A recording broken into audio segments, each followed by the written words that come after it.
Sahabat, sesaat lagi Anda akan mengikuti program Making Life Better bersama Paulus Wiratno. Selama 15 menit ke depan, Anda akan belajar membuat kehidupan lebih baik. Saudara pendengar, selamat berjumpa lagi dengan saya Paulus Wiratno dalam acara Making Life Better. Betapa bahagianya hati saya karena hari ini saya masih bisa mengunjungi Anda meskipun hanya lewat udara. Tapi saya sungguh berbahagia karena bisa menjadi berkat, khususnya melalui program Making Life Better. Pendengar yang dikasihi oleh Tuhan, pagi hari ini saya mau mengajak Anda untuk merenungkan satu hal yang penting sekali untuk disimak, penting sekali untuk diperhatikan, walaupun kadang-kadang banyak orang yang melupakan, yaitu pentingnya menjaga hati. Nah, sebelumnya mari kita akan membaca kebenaran firman Tuhan yang tertulis di dalam Injil Lukas pasal 6 ayat 45. Di dalam Injil Lukas ini tertulis kalimat seperti ini. Orang yang baik mengeluarkan hal-hal baik karena hatinya melimpah dengan kebaikan. Orang yang jahat mengeluarkan hal-hal yang jahat karena hatinya penuh kejahatan. Sebab apa yang diucapkan oleh mulut itulah yang melimpah dari hati.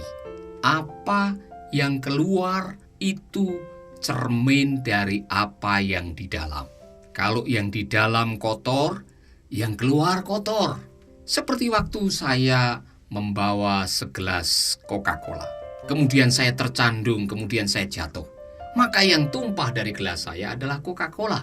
Sebaliknya kalau saya membawa secangkir air kelapa, kemudian saya jatuh, maka yang tumpah dari gelas saya adalah air kelapa. Nah, orang-orang yang dalamnya sedang dipenuhi dengan kepahitan, sakit hati, iri, cemburu. Nanti kalau dia keluar, kemudian bertemu dengan orang, mengucapkan kata-kata, kata-katanya akan menyakiti, kata-katanya akan penuh dengan ucapan-ucapan yang kadang-kadang bisa membuat orang mengalami kepahitan. Tidak heran kalau ada orang yang mengatakan, hurt people hurts. Orang yang terluka cenderung melukai orang lain. Oleh karena itu betapa pentingnya kita menjaga hati supaya hati kita ini benar-benar bersih dan berkenan di hadapan Tuhan. Sehingga perkataan kita, perilaku kita, sikap hidup kita bisa menjadi berkat bagi orang lain. Ibarat mobil, hati kita ini adalah mesinnya.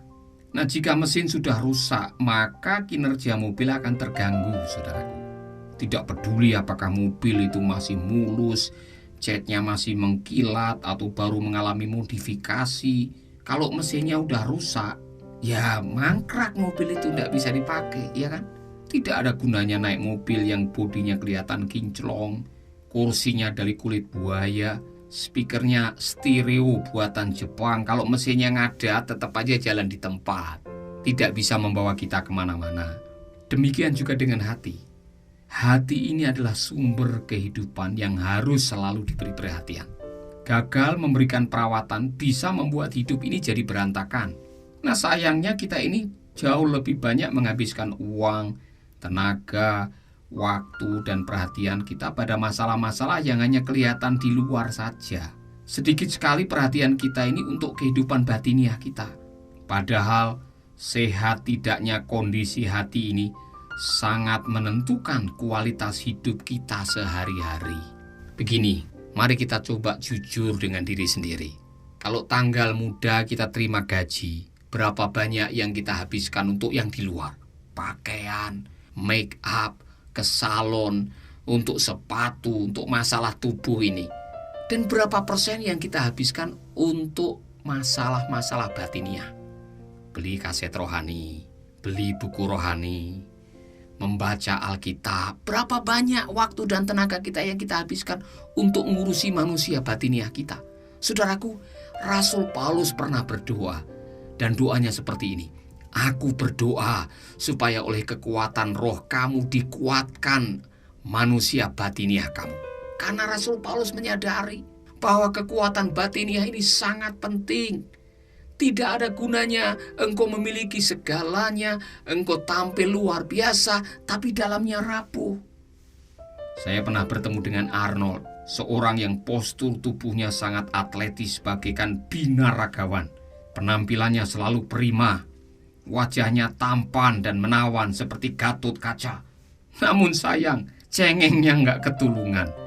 Baru menghadapi masalah putus pacar, sudah mau bunuh diri. Nah, kondisi manusia batiniahnya rapuh, mudah nyeklek, gampang putus asa, tidak punya daya juang, cengeng, gambreng, mudah nangis. Nah, kalau manusia-manusia yang ada di sekitar kehidupan kita adalah manusia yang tidak pernah memperhatikan manusia batiniah, inner man kita, hati kita, batin kita, jiwa kita tidak pernah diberi makan. Nah, itulah nasibnya. Kita menjadi manusia yang mudah putus asa, tidak tabah menghadapi masalah, gampang nyeklek, dan akhirnya kita mengambil jalan pintas karena tidak punya kekuatan. Akhirnya kita melakukan hal-hal yang tidak baik, yang melanggar kebenaran firman Tuhan. Lain halnya dengan orang yang satu ini, yang benar-benar saya kagumi. Ia pernah menjadi konglomerat, dihormati dan diberkati. Tetapi dalam waktu sekejap semua yang dimilikinya lenyap karena dirampok dan disambar petir. Ke-10 anaknya mati karena musibah gempa bumi. Badannya digerogoti oleh penyakit lepra ganas atau Shehin. Dan istrinya menyuruh dia bunuh diri. Nah, dalam kondisi seperti itu dia masih bisa mengucapkan kata-kata yang memberikan pujian kepada Sang Pencipta. Aku lahir telanjang, aku kembali dengan telanjang. Tuhan yang memberi, Tuhan yang mengambil. Terpujilah nama Tuhan. Itulah Nabi Ayub, seorang konglomerat yang tiba-tiba melarat, tetapi dia tidak meninggalkan imannya, bahkan tidak berdosa dengan ucapan bibirnya. Mengapa Ayub begitu kuat? Mengapa dia begitu tabah? Mengapa dia tidak meninggalkan Tuhan? Mengapa dia tidak menyalahkan penciptanya? Mengapa masih setia mengikuti keyakinannya? Karena dia adalah orang yang memperhatikan hatinya. Manusia batiniahnya tangguh, luar biasa. Tidak heran jika Ayub mendapatkan julukan sebagai pahlawan iman, the hero of faith. Dan Tuhan menghargai imannya. Setelah dia sakit begitu lama dan dia berdoa kepadanya, Tuhan memulihkan semua keadaannya. Bahkan anak-anaknya yang kemudian lahir menjadi anak-anak yang luar biasa kualitasnya. Harta bendanya dilipatkan 2 kali. Saudaraku, Ayub karena setia, karena tabah, karena kuat, dia mengenyam berkat yang luar biasa.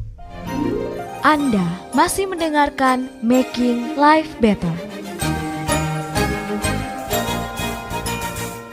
Doaku setiap hari adalah meminta kepada Tuhan agar aku diberi keinginan untuk selalu menjaga hati. Sama seperti Daud yang punya kebiasaan melakukan fit and proper test setiap malam dengan mengucapkan kalimat ini. Selidiki akan daku ya Allah dan ketahuilah akan hatiku. Mungkin ini adalah kebiasaan yang harus kita kembangkan dalam kehidupan kita sehari-hari. Sebuah kebiasaan untuk menengok hati ini sebelum kita tidur, sebelum kita menyelesaikan hari kita. Datanglah kepada Tuhan dan marilah kita melakukan introspeksi diri. Tuhan, apakah sepanjang hari ini ada sesuatu yang telah aku lakukan yang mendukakan hatimu? Tuhan, apakah sepanjang hari ini ada kata-kata yang aku ucapkan yang melukai orang di sekitar hidupku? Tuhan, apakah ada perilaku, kelakuan, sikap hidupku yang hari ini tidak menjadi berkat, menjadi batu sandungan yang harus aku ubah? Saudaraku, kalau kita mau membuka diri dan mau menerawang hati ini, duduk di hadapan Tuhan, tenang dan membiarkan Allah berbicara, maka setiap hari kita akan membersihkan hati. Hati yang bersih membuat hidup kita menjadi bahagia. Berbahagialah orang yang kelakuannya bersih di hadapan Tuhan, kata firman Tuhan. Itulah sebabnya saya senang dengan sebuah lagu yang pernah terkenal dan A.A. Gims pernah mempromosikan lagu ini. Judulnya adalah Jagalah Hati. Syair lagunya mudah untuk dimengerti dan bisa memberkati. Jagalah hati, jangan kau kotori. Jagalah hati lentera hidup ini. Jagalah hati, jangan kau nodai. Jagalah hati, cahaya ilahi. Bila hati kita kian bersih, pikiran pun akan jernih. Semangat hidup nan gigih, prestasi mudah diraih. Namun bila hati kita keruh, batin selalu gemuruh, seakan dikejar musuh, dengan Allah makin menjauh. Bila hati kian suci, tidak ada yang tersakiti. Pribadi menawan hati, ciri mukmin sejati. Namun bila hati kita busuk, pikiran jahat merasuk. Akhlak kian terpuruk, jadi makhluk terkutuk. Bila hati kian lapang, hidup sempit terasa senang. Walau kesulitan datang, dihadapi dengan tenang. Tapi bila hati sempit, segalanya jadi rumit, terasa terus menghimpit. Hidup makin terasa sakit. Nah loh, ini kebenaran. Betapa pentingnya kondisi hati ini, saudaraku. Apa yang baru kita dengar adalah sebuah kebenaran. Marilah kita menjaga hati, jangan sampai keruh. Sebab bila hati kita keruh, batin jadi gemuruh. Kalau pikiran kita keruh, kelakuan kita jadi kotor. Kita hidup dengan banyak rasa bersalah. Kita dituduh setiap hari, makanya batinnya jadi gemuruh. Kalau batinnya sudah gemuruh, kita rasa berdosa, banyak musuh, dan akhirnya menjauh dari Tuhan. Kalau kondisi hatimu seperti itu, engkau sedang jauh dari Tuhan, engkau merasakan kekeringan rohani, rasanya semua yang dilakukan gagal, tidak ada keberhasilan, doanya mentok di langit, dan kita tidak pernah mendapatkan jawaban. Mungkin karena hati kita sedang tidak beres di hadapan Tuhan. Mungkin saudara bertanya, Pak Paulus, saya adalah salah satu dari orang itu yang hatinya masih gemuruh. Tiap malam tidak bisa tidur, makan tidak enak, tidur tidak nyenyak. Hati ini terasa seperti berat menjalani kehidupan. Lalu apa yang harus aku lakukan? Ingat baik-baik, Tuhan dan Juru Selamat saya pernah mengatakan, marilah kepadaku, hei kamu yang letih lesu, aku akan memberikan kelegaan kepadamu. Jika engkau dengan jujur, transparan, rendah hati, bersujud di kaki Tuhan pada hari ini dan katakan, Tuhan, ampuni saya. Selama ini aku tidak pernah memperhatikan kondisi hati dan batinku. Aku manusia celaka dan aku merasa sudah terpuruk. Aku tidak tahu apa yang harus aku lakukan. Perjalanan hidupku ada di ujung tanduk dan mungkin aku sedang menuju maut. Saudaraku, ada kabar baik. Dia mengatakan, marilah kepadaku. Datanglah kepada Tuhan. Dia akan memberikan kelegaan kepadamu. Akui dosa-dosamu. Katakan, Tuhan, bersihkanlah hatiku. Ampunilah kesalahanku. Dan dia akan melakukannya. Sebab firman Tuhan mengatakan, tidak peduli semerah apa dosamu dan kesalahanmu, Dia yang maha kasih dan penyayang. Dia memberikan kasih karunia sehingga Dia memberikan pengampunan cuma-cuma. Cukup datang kepadanya dan mengakui kebesarannya, mengaku Dia sebagai Tuhan dan Juru Selamat, dan engkau akan merasakan dampaknya yang luar biasa. Bapa di dalam surga, aku berdoa untuk sahabatku. Biarlah mereka yang sedang bergumul dengan gemuruh hati, yang penuh dengan persoalan, pergolakan, rasa bersalah yang selama ini mengotori hati mereka. Aku berdoa dengan kuasa darah-Mu, kami disucikan, kami diampuni, kami diberi kasih karunia. Di dalam nama Yesus aku berdoa. Haleluya. Amin. Tuhan memberkati saudara. Apabila program ini telah memberkati Anda, jangan lupa tuliskan kesaksian lewat email ke info@pauluswiratno.com. Tuhan memberkati dan dengarkanlah program yang berikutnya.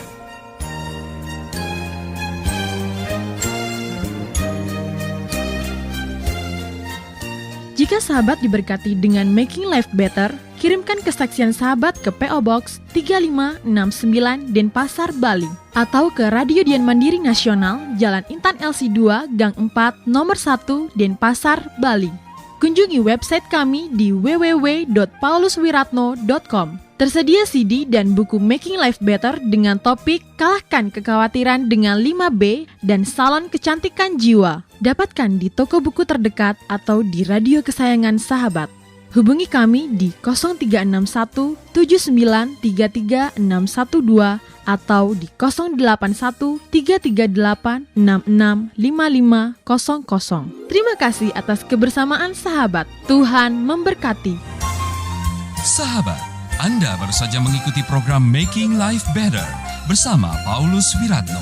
Hubungi kami di 0361 7933 612 atau ke PO Box 3569 Denpasar, Bali.